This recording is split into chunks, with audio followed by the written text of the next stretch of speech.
आज के इस क्लास में हम लोग देखेंगे क्लास 12th का हिंदी का पहला चैप्टर जिसका नाम है बातचीत।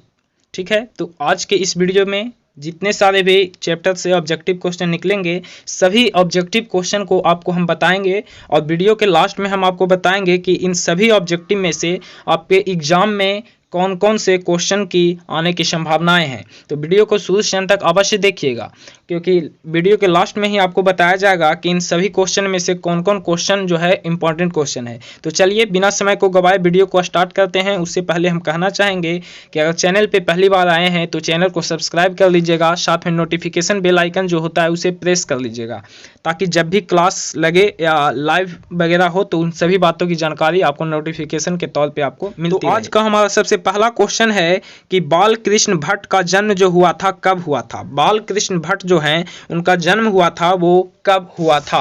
ऑप्शन नंबर ए है 23 जून 1884 को, ऑप्शन बी है 23 जून 1884, ऑप्शन सी है 20 जुलाई 1902 और ऑप्शन डी है 18 सितंबर 1834। ठीक है, तो आपको बताना है कि पहला का राइट आंसर क्या हो जाएगा। यह जो है एक प्रकार का टेस्ट भी है, समझ सकते हैं आप, और एक प्रकार का क्लास भी है, दोनों इसमें जो होगा संपन्न होते चलेगा, तो जल्दी से बता देंगे।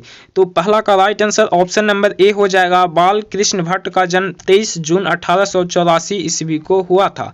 23 जून 1884 ईस्वी को बाल कृष्ण भट्ट का जन्म हुआ था। तो पहला का ऑप्शन नंबर ए बिल्कुल राइट आंसर हो जाएगा, और यह जो है आपके एग्जाम के लिए काफ़ी ज़्यादा इंपॉर्टेंट क्वेश्चन है, याद रखेंगे। चलिए हमारा दूसरा नंबर क्वेश्चन यहाँ पे है कि बाल कृष्ण भट्ट किस युग के निबंधकार थे। बाल कृष्ण भट्ट जो थे किस युग के निबंधकार थे। कहने का मतलब कि ऑप्शन ए है प्रसाद युग, भारतेंदु युग, द्विवेदी युग, स्वातंत्र्योत्तर युग। तो आपको बताना है कि बाल कृष्ण भट्ट जो थे किस युग के निबंधकार थे, यानी कि ये निबंध लिखते थे, क्योंकि निबंध जो लोग लिखते हैं उन्हें निबंधकार कहा जाता है, जो लोग कहानी लिखते हैं उन्हें कहानीकार कहा जाता है, जो लोग कविता लिखते हैं उन्हें कवि कहा जाता है। तो आपको बताना है कि बाल कृष्ण भट्ट किस युग के निबंधकार थे। तो दूसरा का ऑप्शन नंबर बी हो जाएगा भारतेंदु युग के। ठीक है, बाल कृष्ण भट्ट जो थे वो भारतेंदु युग के निबंधकार थे। तो दूसरा का ऑप्शन नंबर बी जो होगा राइट आंसर हो जाएगा। मेरे प्यारे छात्रों, वीडियो को ध्यान से देखिएगा, कंसंट्रेशन के साथ नीचे उत्तर दीजिएगा। हमसे उत्तर देने से पहले आपका उत्तर आ जाना चाहिए। तो चलिए बिना समय को गवाए हम तीसरा नंबर क्वेश्चन को आपके सामने पेश करते हैं। हमारा थर्ड नंबर क्वेश्चन है कि मनुष्य की बातचीत का उत्तम तरीका क्या है। जैसा कि आप लोगों को पता है इस चैप्टर का नाम है बातचीत, तो इससे बातचीत से ही संबंधित क्वेश्चन इसमें पूछे जाएंगे।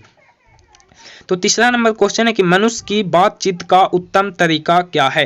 तो 3 का राइट आंसर बता देंगे, ऑप्शन अपने आप पढ़ लेंगे क्योंकि ऑप्शन पढ़ने में थोड़ा सा विलंब हो जाता है। तो मनुष्य की बातचीत का उत्तम तरीका क्या है। तो तीसरा का ऑप्शन नंबर डी ऑप्शन हो जाएगा, अवाक होकर अपने से बातचीत करना, अवाक्य होकर अपने से बातचीत करना। तीसरा का ऑप्शन नंबर डी जो है बिल्कुल राइट आंसर हो जाएगा। चलिए अब हमारा 4 नंबर क्वेश्चन है कि संवाद में सबसे महत्वपूर्ण क्या है। संवाद में जो लिखते हैं आप, संवाद लिखते हैं, आपके एग्जाम में भी संवाद लिखने को आता है, तो संवाद में सबसे महत्वपूर्ण जो है क्या है। तर्क है कि जिज्ञासा है कि आत्मीयता है कि प्रवाहपूर्ण भाषा है। तो आपको बताना है कि संवाद में सबसे महत्वपूर्ण क्या है। तो 4 का ऑप्शन नंबर सी सही हो जाएगा, आत्मीयता। संवाद में सबसे महत्वपूर्ण आत्मीयता है। ठीक है, और यह जो क्वेश्चन है आपके एग्जाम के लिए काफ़ी ज़्यादा इंपॉर्टेंट है, लिख लेंगे इसको। और जो भी हम जिस क्वेश्चन को भी हम टिक आउट करते हैं यानी कि VVI लिख देते हैं, उसको अच्छे तरीके से याद करेंगे, वो परीक्षा के दृष्टिकोण से काफ़ी ज़्यादा महत्वपूर्ण होगा। ठीक है, तो 4 का जो होगा option number C right answer हो जाएगा। संवाद में सबसे महत्वपूर्ण जो है आत्मीयता है। अब हमारा 5 नंबर क्वेश्चन है कि बाल कृष्ण भट्ट ने कौन सा मासिक पत्र निकाला था। बाल कृष्ण भट्ट जो थे वो एक मासिक पत्र निकाले थे। ठीक है, बाल कृष्ण भट्ट एक मासिक पत्र निकाले थे। तो आपको बताना है कि उनके पत्र का नाम, उनके मासिक पत्र का नाम क्या था। प्रताप नामक पत्र था, क्रमवीर था, हिंदी प्रदीप था या ज्योत्सना था। तो आपको बताना है कि बाल कृष्ण भट्ट ने कौन सा मासिक पत्र निकाला था। तो चलिए 5 का ऑप्शन नंबर सी आंसर सही हो जाएगा। हिंदी प्रदीप नामक पत्र को बालकृष्ण भट्ट के द्वारा निकाला गया था। तो 5 नंबर क्वेश्चन का ऑप्शन नंबर सी जो है बिल्कुल राइट आंसर हो जाएगा। और यह भी जो क्वेश्चन है एग्जाम के लिए काफ़ी ज़्यादा इंपॉर्टेंट है, ठीक है, ये भी जो है इंपॉर्टेंट है। हालांकि हम लास्ट में आपको नंबर वाइज नंबर करके बता देंगे कि कौन कौन से क्वेश्चन को आपको मतलब अच्छे तरीके से याद करना है, ठीक है। चलिए अब हमारा 6 नंबर क्वेश्चन है कि संयोगिता स्वयंवर किसकी रचना है। संयोगिता स्वयंवर किसकी रचना है। तो 6 का ऑप्शन नंबर ए आंसर सही हो जाएगा। श्रीनिवास दास। संयोगिता स्वयंवर जो रचना है श्रीनिवास दास की रचना है। तो 6 का ऑप्शन नंबर ए जो होगा बिल्कुल राइट आंसर हो जाएगा। अब हमारा 7 नंबर क्वेश्चन यहाँ पे बहुत अच्छे तरीके से प्रकट होता है। 7 नंबर क्वेश्चन है कि कौन सी कृति बालकृष्ण भट्ट की लिखी हुई नहीं है। मतलब कि 4 ऑप्शन है आपके पास, इन चारों में से आपको बताना है कि कौन सी कृति जो है बालकृष्ण भट्ट के द्वारा नहीं लिखा गया है, ठीक है। ऑप्शन ए है 100 अजान एक सुजान, ऑप्शन नंबर बी है नूतन ब्रह्मचारी, ऑप्शन सी है शिशुपाल वध और ऑप्शन नंबर डी है प्रभावती। तो इसमें से 3 जो हैं बालकृष्ण भट्ट के द्वारा लिखा गया है, लेकिन इसमें से एक जो है बालकृष्ण भट्ट के द्वारा नहीं लिखा गया है। तो आपको वही बताना है कि इनमें से कौन जो है बालकृष्ण भट्ट के द्वारा नहीं लिखा गया है। तो 7 का ऑप्शन नंबर डी जो होगा राइट आंसर हो जाएगा प्रभावती। 100 अजान एक सुजान जो है बालकृष्ण भट्ट की रचना है। नूतन ब्रह्मचारी बालकृष्ण भट्ट की कृति है। शिशुपाल वध बालकृष्ण भट्ट की कृति है, लेकिन प्रभावती जो है बालकृष्ण भट्ट की कृति नहीं है। तो 7 का ऑप्शन नंबर डी जो होगा बिल्कुल राइट आंसर हो जाएगा। चलिए अब हमारा 8 नंबर क्वेश्चन। 8 नंबर क्वेश्चन है कि कौन सी कृति बालकृष्ण भट्ट की लिखी हुई है, ठीक है। 7 नंबर क्वेश्चन में था कि कौन सी कृति जो है बालकृष्ण भट्ट की लिखी हुई नहीं है, लेकिन यहाँ पे पूछ रहा है कि कौन सी कृति बालकृष्ण भट्ट की लिखी हुई है। देखिए इसी प्रकार से एग्जाम में आपको क्वेश्चन घुमा फिरा कर देता है, ठीक है। अच्छे तरीके से आगे क्वेश्चन समझ लेंगे। तो देखिए यहाँ पे है ऑप्शन नंबर ए है रेणुका, ऑप्शन नंबर बी है रेल का विकट खेल, ऑप्शन नंबर सी है वैशाली का नगर वधु और ऑप्शन नंबर डी है आर्यावर्त। तो आपको बताना है कि कौन सी कृति बालकृष्ण भट्ट की लिखी हुई है। यानी कहने का मतलब इसमें से 3 कृतियां जो है बालकृष्ण भट्ट की नहीं है और एक जो कृतियां हैं वो बालकृष्ण भट्ट की है। तो आपको उसी एक कृति का नाम बताना है। तो इसका जो नाम हो जाएगा रेल का विकट खेल। यह जो है कृति जो है बालकृष्ण भट्ट के द्वारा रचित किया गया है, लिखा गया है। तो 8 का ऑप्शन नंबर बी आंसर सही हो जाएगा। मेरे प्यारे छात्रों, अगर यह क्लास आपको अच्छा लग रहा हो तो प्लीज एक बार वीडियो को लाइक अवश्य करिएगा और कमेंट करिएगा कि आपको ये वीडियो कैसा लग रहा है। तो चलिए आगे बढ़ते हैं। अब हमारा 9 नंबर क्वेश्चन। 9 नंबर क्वेश्चन है कि बालकृष्ण भट्ट किस युग के साहित्यकार थे, ठीक है।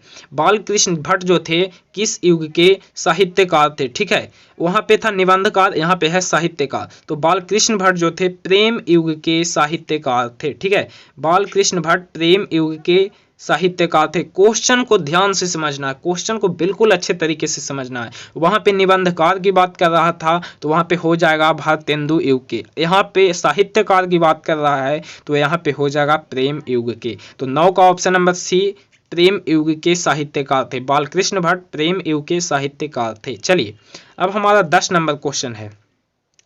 10 नंबर क्वेश्चन है कि बातचीत किस विद्या की रचना है। बातचीत जो है किस विद्या की रचना है। विद्या कहने का मतलब हो गया कि वह आलोचना है, कि गीत है, कि शोध है, कि निबंध है। तो आपको बताना है कि बातचीत किस विद्या की रचना है। तो 10 का ऑप्शन नंबर डी आंसर सही हो जाएगा, निबंध। बातचीत जो है एक प्रकार का निबंध है, ठीक है। तो 10 का ऑप्शन नंबर डी आंसर सही हो जाएगा, बातचीत एक प्रकार का निबंध है। चलिए अब हमारा 11 नंबर क्वेश्चन। नेक्स्ट क्वेश्चन हमारा बहुत ही इंपॉर्टेंट क्वेश्चन है, इसको कभी मिस ना करें। VVI क्वेश्चन है, याद रखेंगे, इसको कभी भी भूलकर भी इसको मिस ना करेंगे। रॉबिन्सन, ठीक है, रॉबिन्सन क्रूसो ने 16 वर्ष के उपरांत किसके मुख से एक बात सुनी थी। रॉबिन्सन क्रूसो जो थे 16 वर्ष के उपरांत किसके मुख से एक बात सुनी थी। फ्राइडे के, संडे के, एडिसन के, स्टील के। ऐसा नहीं है कि फ्राइडे मतलब शुक्रवार, संडे मतलब रविवार। इसका ये जो है एक प्रकार का नाम है। फ्राइडे के, संडे के, एडिशन के, स्टील के। तो 11 का जो होगा ऑप्शन नंबर ए आंसर सही हो जाएगा, फ्राइडे के, ठीक है। रॉबिन्सन क्रूसो 16 वर्ष के उपरांत उन्होंने फ्राइडे के मुख से एक बात सुनी थी। तो 11 का ऑप्शन नंबर ए जो होगा बिल्कुल राइट आंसर हो जाएगा।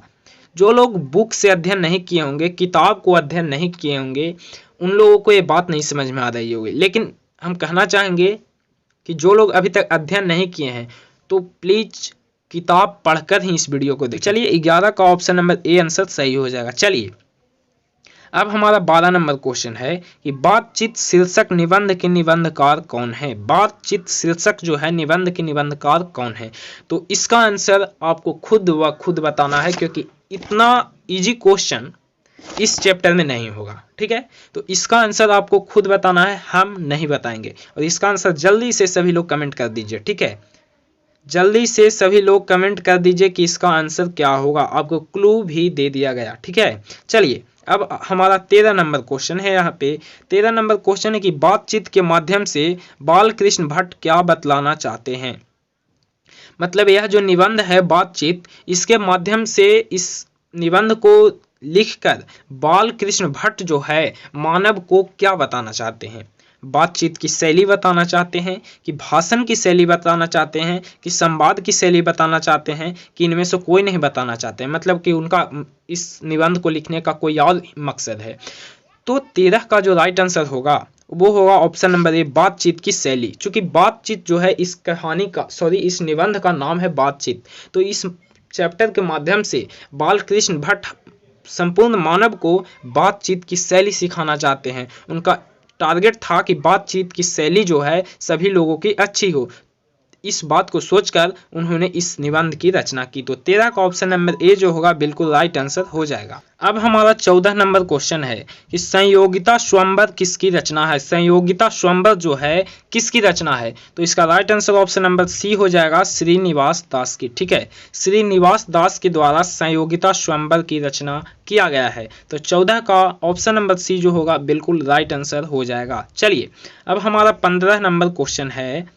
15 नंबर क्वेश्चन है कि कौन सी रचना बालकृष्ण भट्ट की नहीं है। ठीक है, एक क्वेश्चन तो सेम है, लेकिन इसमें आंसर जो दिया गया है यानी कि ऑप्शन जो दिया गया है वो भिन्न तरीके से दिया गया है। तो इसमें पूछता है कि कौन सी रचना बालकृष्ण भट्ट की नहीं है। ऑप्शन ए है नूतन ब्रह्मचारी, ऑप्शन बी है 100 अजान एक सुजान, ऑप्शन सी है सद्भाव का अभाव, और ऑप्शन डी है परीक्षा गुरु। तो आपको बताना है कि कौन सी रचना जो है बालकृष्ण भट्ट की नहीं है। कौन सी रचना बालकृष्ण भट्ट की नहीं है, तो इसका right answer option number D हो जाएगा, परीक्षा गुरु। ठीक है, 15 का ऑप्शन नंबर डी जो होगा बिल्कुल राइट आंसर हो जाएगा। कौन सी रचना बालकृष्ण भट्ट की नहीं है, तो इसका right answer option number D हो जाएगा, परीक्षा गुरु। चलिए अब हमारा 16 नंबर क्वेश्चन। 16 नंबर क्वेश्चन है कि कौन सी रचना बालकृष्ण भट्ट की है। ठीक है, कौन सी रचना जो है बालकृष्ण भट्ट की है। ऑप्शन ए है रेल का विकट खेल, ऑप्शन सी है कछुआ भरम, ऑप्शन सी है रेणुका, और ऑप्शन डी है प्राच्य विद्या। तो कौन सी इनमें से जो 4 ऑप्शन है इनमें से आपको बताना है कि कौन सी रचना बालकृष्ण भट्ट की है। ठीक है, नहीं है, इसमें नहीं है। नहीं वाला क्वेश्चन पिछले क्वेश्चन को में था, इसमें क्वेश्चन कह रहा है कि कौन सी रचना बालकृष्ण भट्ट की है। तो 16 का ऑप्शन नंबर ए जो होगा बिल्कुल राइट आंसर हो जाएगा, रेल का विकट खेल। यह जो रचना है बालकृष्ण भट्ट के द्वारा रचित किया गया है। तो 16 का ऑप्शन नंबर ए जो होगा बिल्कुल राइट आंसर हो जाएगा। चलिए कंटिन्यू वीडियो में बने रहिएगा और वीडियो को शेयर अवश्य करिएगा अपने दोस्तों के पास। तो चलिए 17 नंबर क्वेश्चन है कि भट्ट जी को किसने अंग्रेजी साहित्य के एडिशन और स्टील की श्रेणी में रखा है। कहता है कि बालकृष्ण भट्ट जो थे उनको किसने अंग्रेजी साहित्य के एडिशन और स्टील की श्रेणी में रखा है। हजारी प्रसाद द्विवेदी जी रखे हैं, कि डॉक्टर नागेंद्र रखे हैं, कि रामचंद्र शुक्ल रखे हैं, कि रामविलास शर्मा रखे हैं। तो 17 का ऑप्शन नंबर सी सही हो जाएगा, रामचंद्र शुक्ल रखे हैं। भट्ट जी को रामचंद्र शुक्ल जी के द्वारा ही अंग्रेजी साहित्य के एडिशन और स्टील की श्रेणी में रखा गया था। तो 17 का ऑप्शन नंबर सी जो होगा बिल्कुल राइट आंसर हो जाएगा। अब हमारा 18 नंबर क्वेश्चन है। 18 नंबर क्वेश्चन देखेंगे यहाँ पे, बालकृष्ण भट्ट की रचना बातचीत जो है क्या है। मतलब कहता है कि बालकृष्ण भट्ट की जो ये रचना है बातचीत, वह जो है एक प्रकार का क्या है, एकांकी है, कि कहानी है, कि यात्रा स्मरण है, कि ललित निबंध है।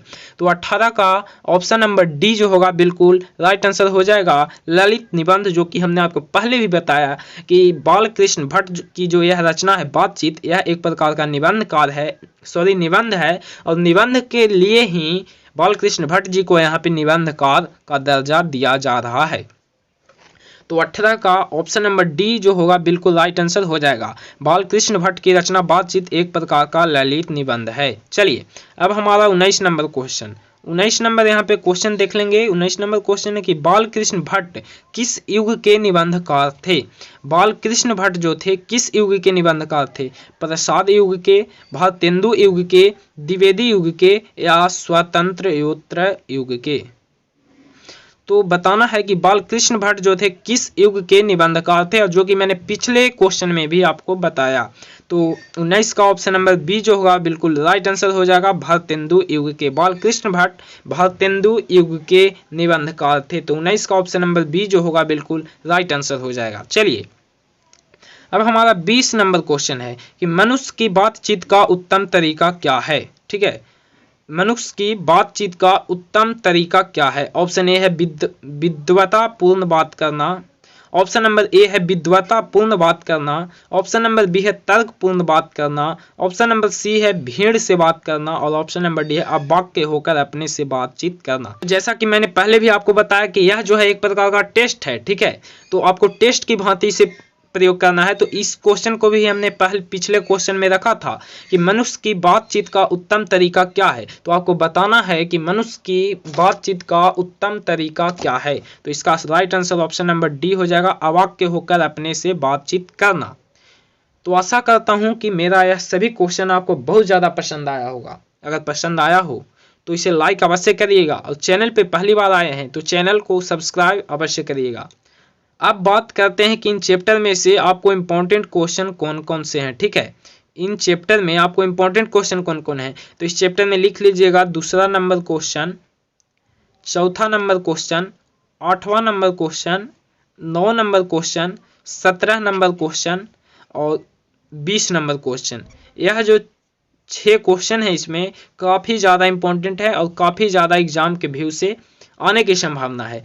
तो आशा करता हूँ कि हमारे अगले क्लास का इंतजार आप बेसब्री से करेंगे। तो मिलेंगे अगले वीडियो के साथ, तब तक के लिए चैनल पे पहली बार आए हैं तो चैनल को कर लीजिए सब्सक्राइब, वीडियो को अभी तक लाइक नहीं किए हैं तो लाइक कर लीजिए और अपने दोस्तों के पास शेयर करना ना भूलें।